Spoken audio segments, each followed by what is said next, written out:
You ready? Yeah. All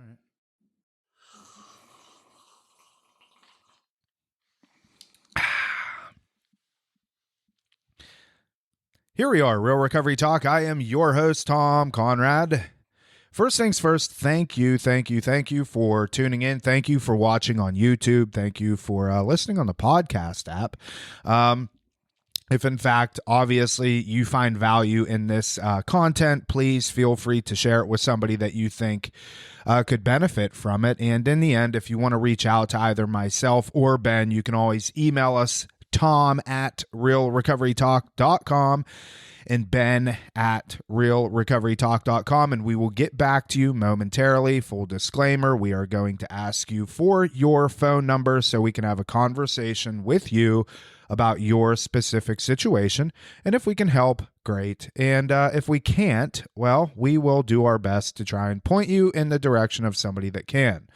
All right. So in today's episode, as you can see, or as you can hear, but you can't hear yet. Yeah, not yet. Not yet.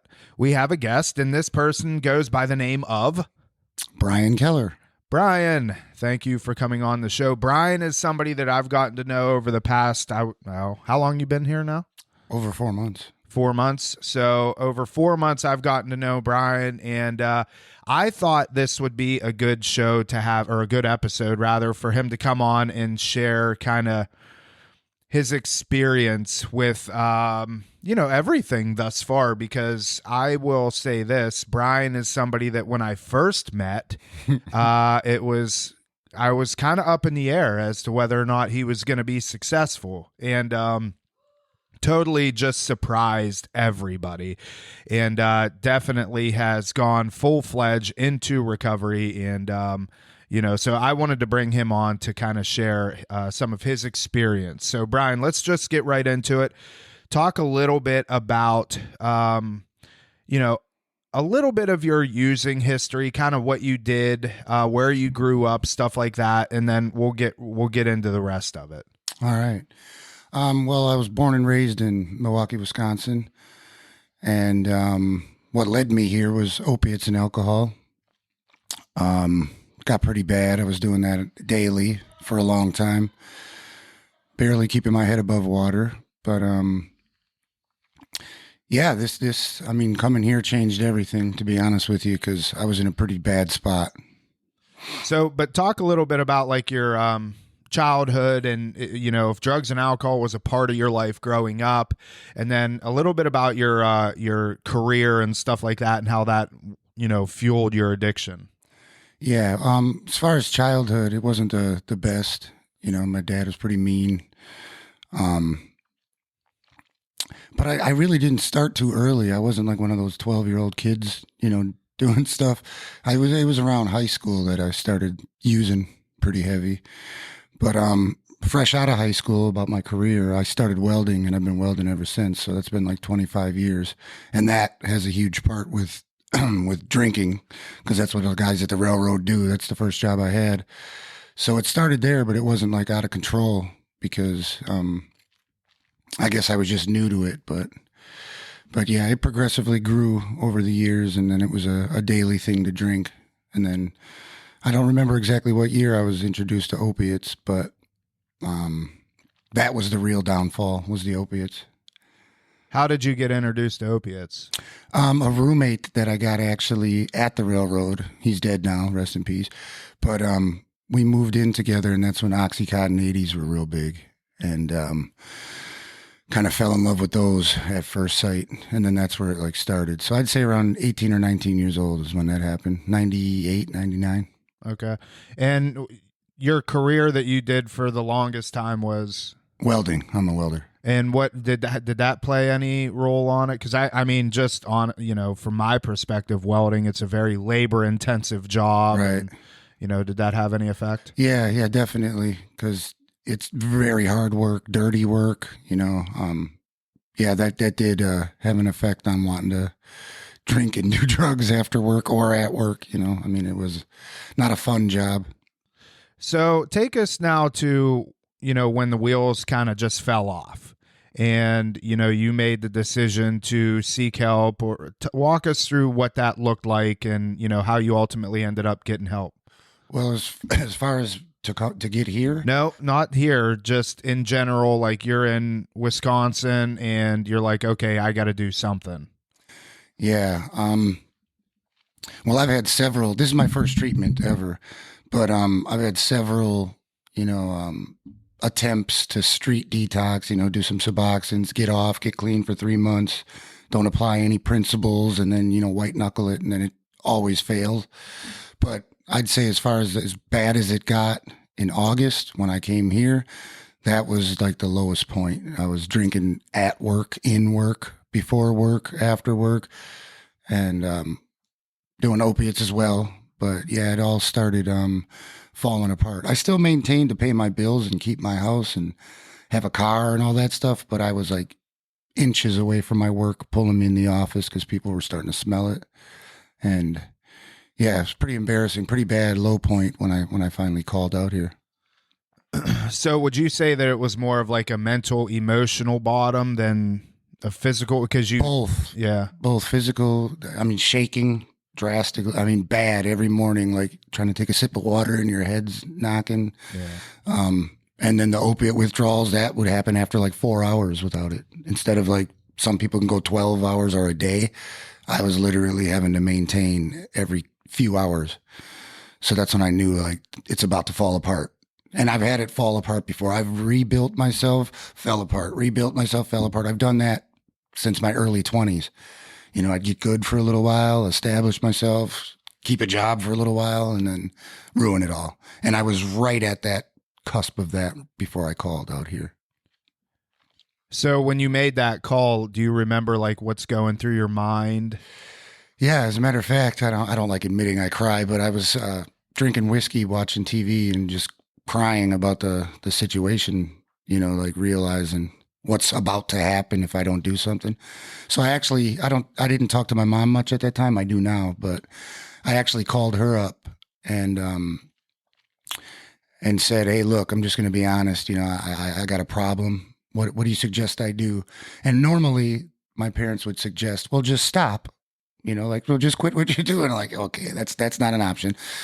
And I didn't know about like the job. I didn't realize if I told them that I have a problem that they weren't going to fire me.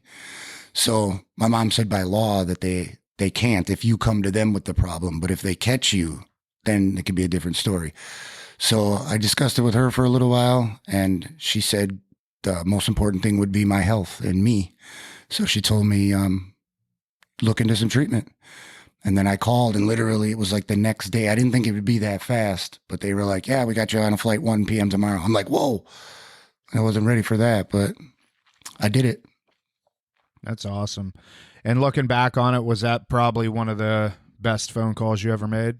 Absolutely. It felt like the stupidest thing I could have done at the time, but it turned out to be the best thing that's ever happened. Is this place, as a matter of fact.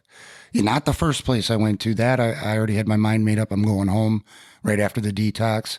And somehow, some way, something wasn't letting me leave, and I ended up here. And this place is where the change happened. This is where everything started making sense. So I want to get into that a little bit because, as I said in the beginning, I had the honor of going to pick you up. I remember. It was quite interesting. I drove up, and it was Destiny and I. Right. And it was, you had this mindset about you that was very almost anti recovery. Yeah. I think you knew you didn't want to use. Right. But you didn't necessarily want to buy into the whole way in which we do that. Right. And so let's get into that a little bit. Talk a little bit about your mindset at the very beginning, not the detox part, because listen, in the end, all you're doing there is just stabilizing physically. Yeah, you're drying out for a little bit. But once when we picked you up at that hotel and you had that mindset of, I want to stay clean, talk a little bit about that. Yeah, definitely. I didn't want to being the physical condition I was in, but like mentally, you're exactly right. I wasn't up to par with how like talking about your feelings and 12 steps and like cultish, like AA stuff. I was completely against that. I had no faith in God or any spirituality. So yeah, I was destined for like another white knuckle run until I started paying attention here. But yeah, my attitude was bad. I mean, that's why Keith calls me bad attitude for a reason. It's a joke now, but at first I earned that title because I just really thought, I got nothing in common with these people. They can't control themselves. They act like the drink just pours itself down their throat, even though, I mean, I do have that problem. But I just thought that all I needed was really just to physically stabilize. That was my attitude coming in. I want to dive into what you just said a little bit when you said you had the mindset of I don't have a lot in common with these people. Right. When you were here and you had that mindset, elaborate on that a little bit. Just, it was just weird, because, like I said, my childhood wasn't the best. My dad really didn't talk much about feelings or allow you to have many of them. So everybody's sitting here like, oh, I feel this way and I feel, it was just kind of like, I wasn't used to being able to do that. I wasn't as feely, I would say, as a lot of people. And I mean, turns out I am, but everybody was always talking about their feelings and stuff. And that was that's just odd for me, to sit around like, how is this going to help me? How is this going to change my recovery to sit here and whine with all these people? Was the attitude. But I didn't realize how important that was.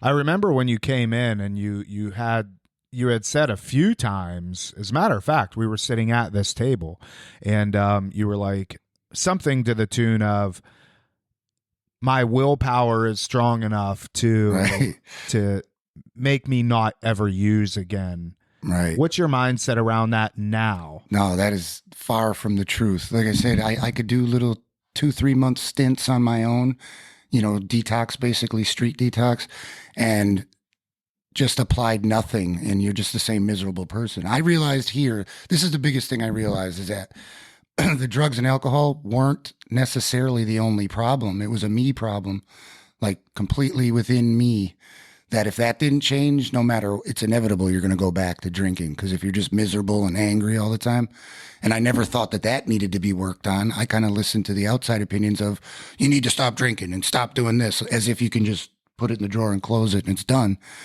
which it was an epiphany to figure that out, that I'm the problem and be able to start pointing inward, and blame myself, because it was easy to say it was everybody else's fault. My dad wasn't good to me, so I'm an alcoholic. Like it's easy to just say why you do things, justify it. Right. Well, we talk a lot about that, especially even on the podcast, that, our addictions are oftentimes rooted in, well, not oftentimes, I would say the majority, if not all the time, rooted in underlying issues. Yeah. And so when you when anybody, but we'll just say you, make the comments of, my willpower is going to be enough to get me through this. If you are a real deal alcoholic and a drug addict, yeah, it doesn't work that way. No. And, I have seen people that are able to put the plug in the jug and not drink. And I think that's also a component of this, of just because you can put the plug in the jug and not drink, does that mean that you are in recovery? In my opinion, no. You're dry. See, there's more to this whole recovery thing than just stopping the drugs and stopping the drinking. It's a complete mindset shift. It's a complete lifestyle change. You now see through what I say, you now see through sober eyes. You view life in a different way. And for the people that just stop, or, there's this, I have a video on YouTube that was out a few years ago, and it talks about, and Ben and I did it, and it talks a lot about or it's a video specific to NA beer, non-alcoholic beer.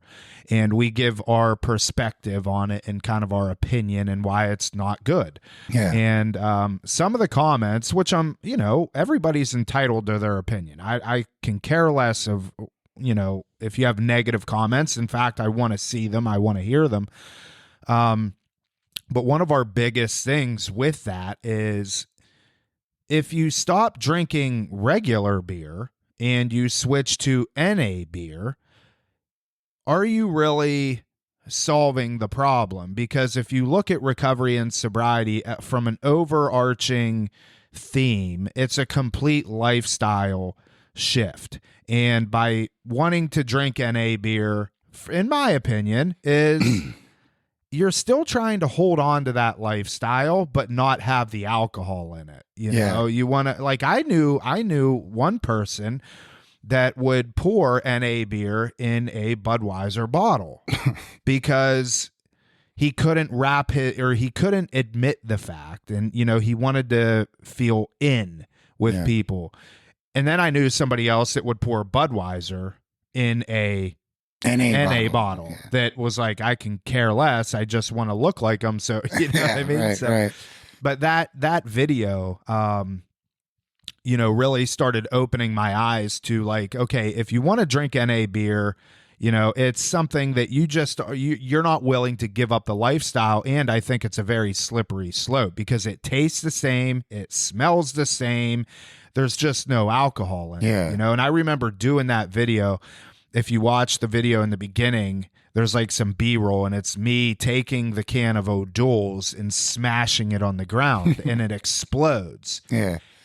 And, I had probably 9 years of sobriety then.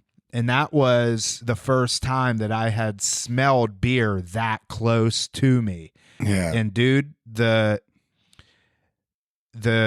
just took me right back. Because it smelled just like it, right. And I think that is a big part of this whole sobriety thing is like the lifestyle, anybody can put the plug in the jug, that's the easy part. It's having a complete lifestyle change. So what are your thoughts on that? Yeah, for sure. And my thoughts on the non-alcoholic beer is I don't know a person who drinks beer because they like the taste. So, I mean, if you're not getting the effect, I have no idea why anybody would continue with some watered down beer. But my grandpa, he quit cold turkey. He's one of those white knucklers, one of the most miserable people I've ever met. But he quit, I think, when he was 50, and he lived to be 86. But he drank Sharps. That's the Miller non-alcoholic. Oh, okay. And he would drink that, but he never touched a drop ever again after that. But you said he was miserable. Yeah, and that's what I mean is a lot of my family would praise him for, but Grandpa quit, this, that. What changed? Still an asshole, still yelling at my grandma all the time. The same thing, just minus the alcohol, because I mean, like he got to a point where he was seeing like literally he was DTing so bad. He was seeing turtles in his bed, snakes, like he was he was a very bad alcoholic and he'd quit cold turkey. That must've scared the shit out of him, but he didn't change anything until the last few years of his life. Then he started softening up and became better. But I mean, it was kind of too late at that time, but he was miserable the whole time that he did it. No lifestyle change was applied to it. And I saw that as the example that, if Grandpa could put it down, then I'll put it down and figure that I'll get this praise and I'll be a better person. I didn't realize until here what actually has to be done, like constantly, what you got to do to be a better, happier person and be, productive or a part of society, because I've quit, like I said, so many times and nothing changed. Actually, I was more aggressive and angry while quitting because that was the only thing that took the edge off. And then you subtract that from the equation and you're just miserable. I didn't realize actually applying principles and this whole recovery thing because I'm new to this. I'm 42 and I've never been to one. So yeah, the biggest part about all this is like the daily maintenance is like, I've developed, like I said this to Maya before, I developed like a formula. I used to be so impulsive. It was easy though, not to think, just make a choice. Now, like I really got to ponder on things. Be like, is this honest? Is this, the right thing to do. Am I going to hurt anybody by doing, you think of all these things and all of a sudden you start molding into a person that everyone around you can see the difference when you're not setting out to be like, oh, look at me, but it's like really just happening. So that's what the principles and the steps do, versus just quitting. And there are some people, like you said, some friends of mine partied with me and partied it up, all of our 20s and stuff like that. And they just quit, settled down, had a family, everything became good. They had a couple kids. Wasn't the case for me, and some people can do that, but they must probably have been true alcoholics or addicts to be able to just do that. Yeah. Or they maybe just weren't as miserable. Maybe that's what it is.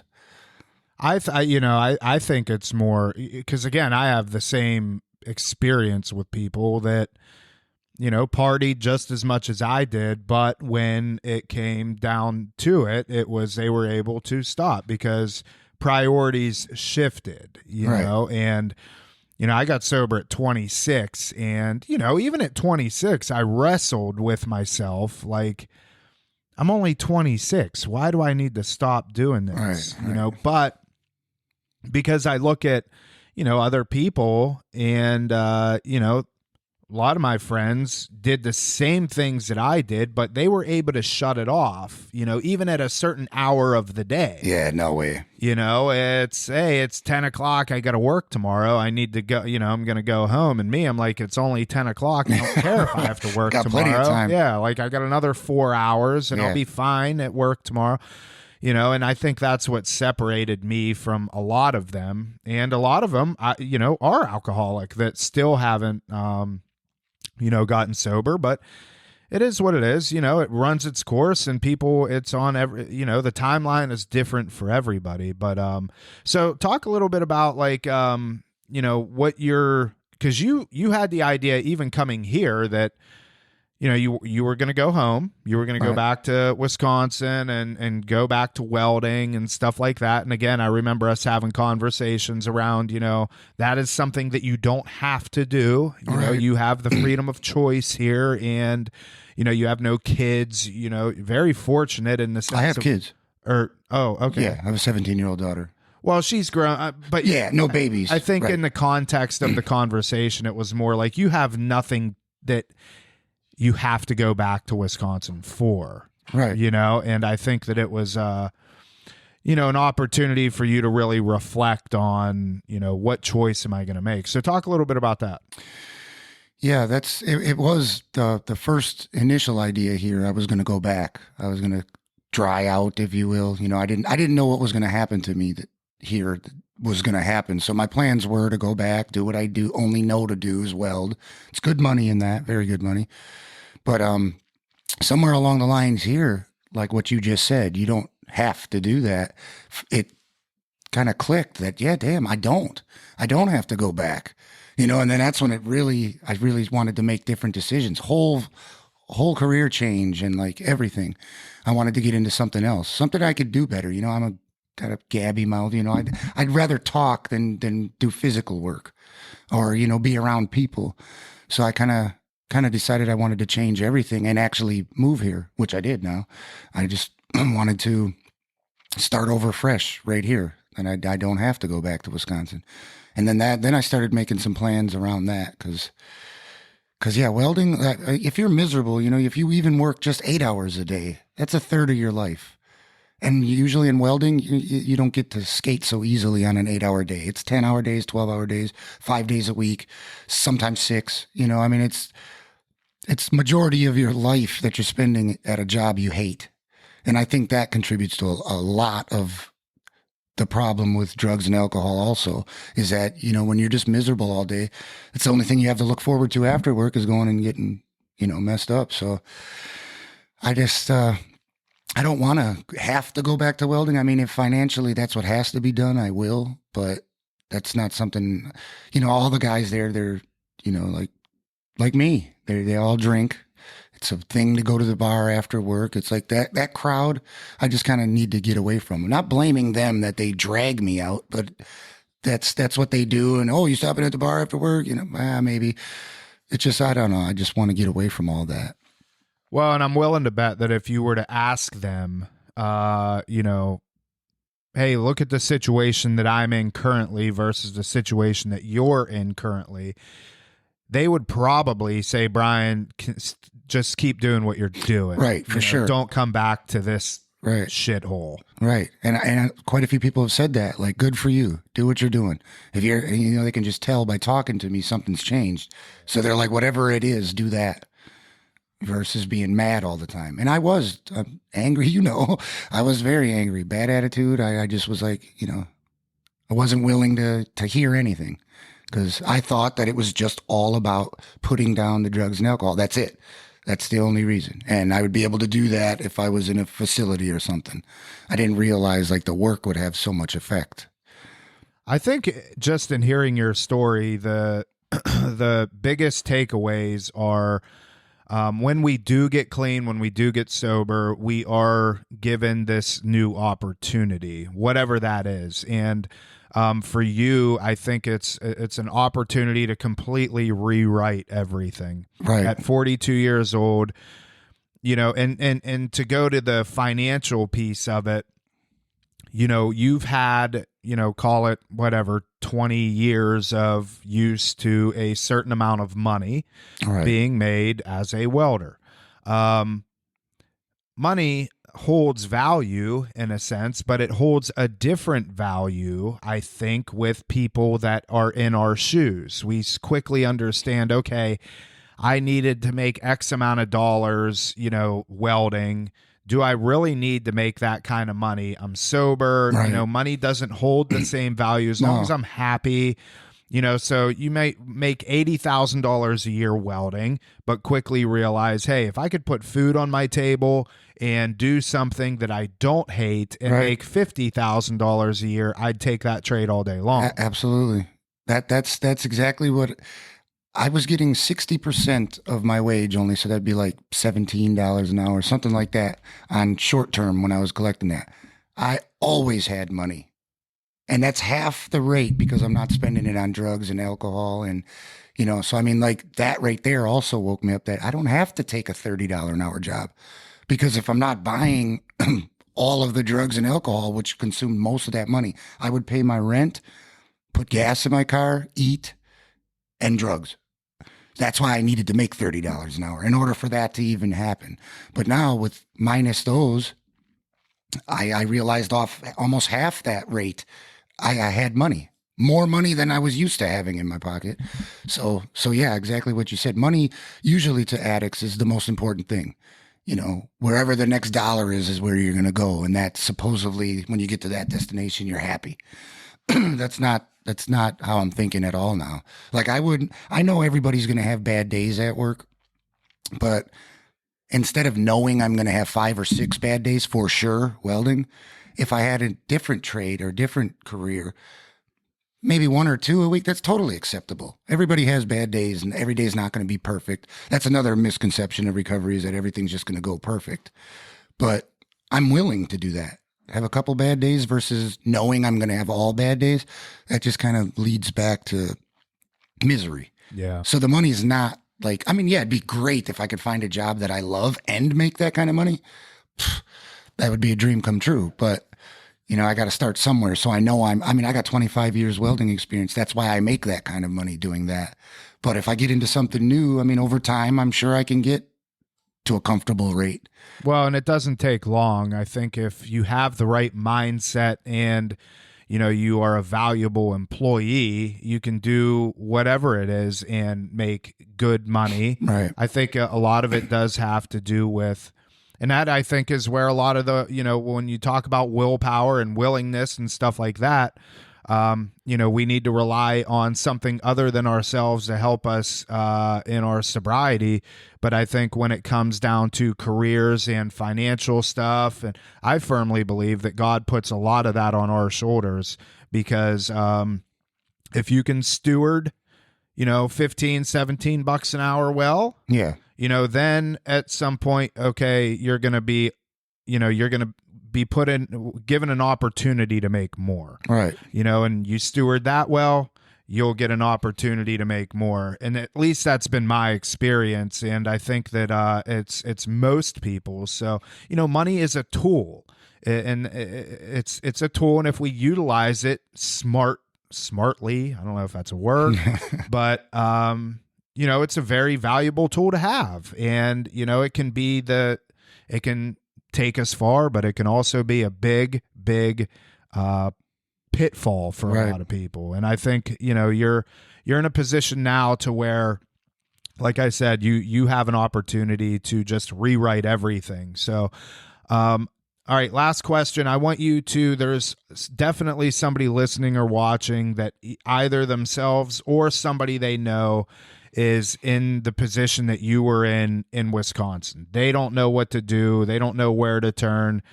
Give them a couple of just tangible action items that they could take, and do today that's going to help them get, on their recovery journey.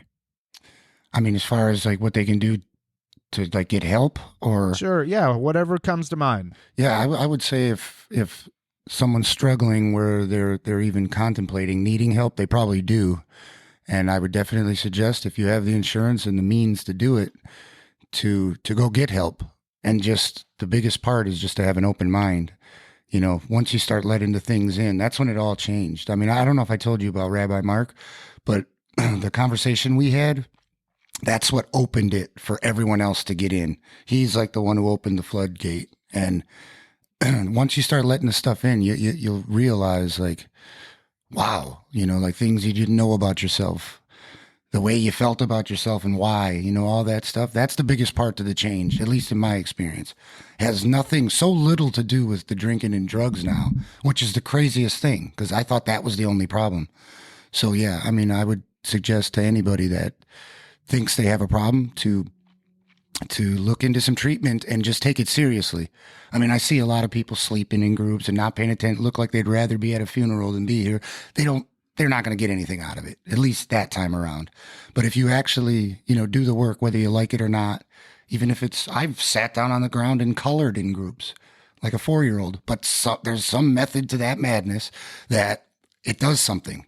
Just if you're just willing and open to do what you need to do, all of a sudden you start realizing you're shaping into a better person. And that's what I would suggest for anybody, because I think everybody's got that. But the drugs and alcohol and the misery they're in won't allow them to show it. Yeah. No, that's good. I like what you said there. And for those and I'm just going to say this as a disclaimer, a lot of people don't have insurance and don't have the resources. Right. For those people, the resources are still there. There's still state-funded places. There's, Alcoholics Anonymous, Narcotics Anonymous. Go to your church, find something there. Bottom line is that if you want it bad enough, the resources are there. You just have to seek them out. Right.